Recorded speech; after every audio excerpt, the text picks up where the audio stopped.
এই মুহূর্তে চাঞ্চল্যকর খবর, পল্লীগ্রাম টিভির শফিক গ্রেপ্তার। পল্লীগ্রাম টিভির শফিক গ্রেপ্তার। জনপ্রিয় ইউটিউবার তথা পল্লীগ্রাম টিভির হিরো শফিক গ্রেপ্তার রেজিনগর থানা পুলিশের হাতে। তবে কি কারণে গ্রেপ্তার এই বিষয়ে এখনো পর্যন্ত জানা যাচ্ছে। রেজিনগর থানা এলাকার একটি মেয়েকে মিথ্যা প্রলোভন দেখিয়ে বিয়ের প্রতিশ্রুতি দিয়ে দীর্ঘদিন মেলামেশা করে এবং শারীরিক সম্পর্ক করে। পরবর্তীতে ইউনিটি তার বাড়ির লোকজনকে জানালে তার পরিবারের লোকজন তার সঙ্গে যোগাযোগ করতে চাইলে শফিক কোনো রকমের যোগাযোগ করেনি। ফলে তার নামে ধর্ষণের মামলা করা হয় এবং তার ভিত্তিতে গতকাল রাত্রে তাকে তাহিরপুরের একটি হোটেল থেকে গ্রেপ্তার করে রেজিনগর থানা পুলিশ। এই বিষয়ে কি বলছেন ওই নাবালিকার বাবা শোনাবো কলকাতা সংবাদ টিভির পর্দায়। মাঝে সাঝে আসে আমাদের কে ওই শফিক। কি কারণে আসতো? এমনি আসে যে আস্তে আস্তে যেতে বললে তোমাকে আমি বিয়ে করবো।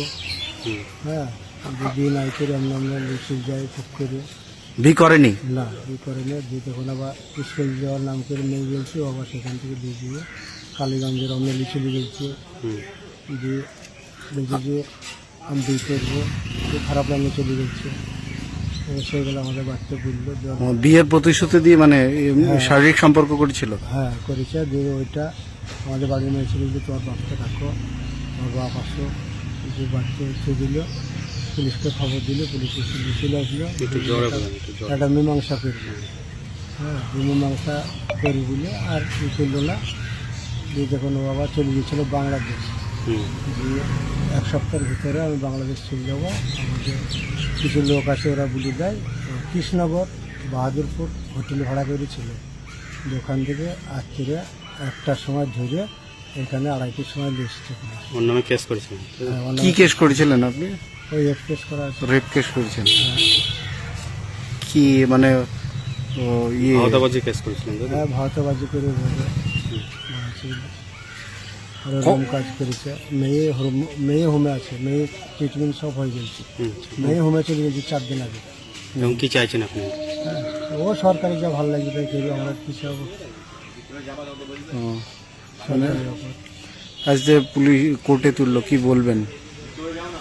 কোর্টে তুললে ওর সাজা হওয়া চাই। সাজা? হ্যাঁ, ও যা কাজ করেছে সেই কাজের সাজা। আপনি মেয়ের কে এখন? না, বাবা। মেয়ের বাবা। মেয়ে কি করতো? মেয়ে স্কুলে পড়াশোনা করছে, 11 ক্লাসে। কিভাবে পরিচয় হলো এমনি? পরিচয় ওর সঙ্গে তো হয়নি। জানপুরের একজন মেয়েকে খুব জ্বালা যন্ত্রণা করতো। ওর আসল নাম হচ্ছে আকেশ, ডাক নাম ভোলা। ওই যে কোনো রকম করলো, মেয়ে এসে বাড়িতে বললো যে এই ব্যাপার। এখন আমরা ওকে খোঁজাখুঁজি করতে লাগলাম যে ওর বড়ো বাপ জানপুরে বাড়ি, দেখছি অনেক ঝামেলা করো না, আমি বলে দিচ্ছি, ও আর কিছু বলবে না। যখন ও বলে দিলি তখন ওরা কিছু বললো না। ফাঁকা ফোন কদিন করলো, 2-4 দিন, যে ও ঠিক হয়ে গেল। তারপরে শফিককে ফোন নাম্বারটা দেয় আমাদের বাড়ি, ওই ভোলা।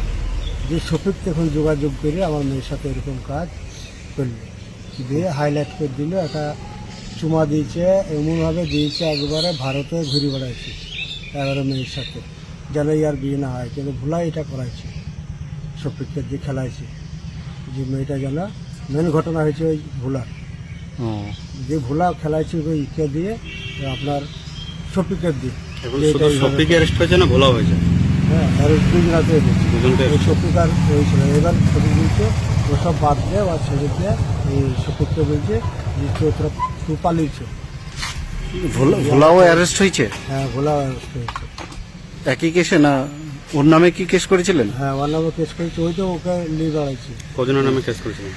3 জনের নামে। রবিউল বলে আছে পালসুন্ডা বাড়ি, সে তাকে পাইলে সে পালিয়ে গেছে। সে তো আমাদের সাথে ঝামেলা করার চেষ্টা করেছিল। সে আমাদের সঙ্গে বিশাল ঝামেলা করার চেষ্টা করেছিল। আমরা ঝামেলা করলে একটু অন্যরকম হবে বলে এরকম ব্যাপার। কতদিন আগে কেস করেছিলেন? আমরা কেস করতে মনে হয় 4 দিন আগে।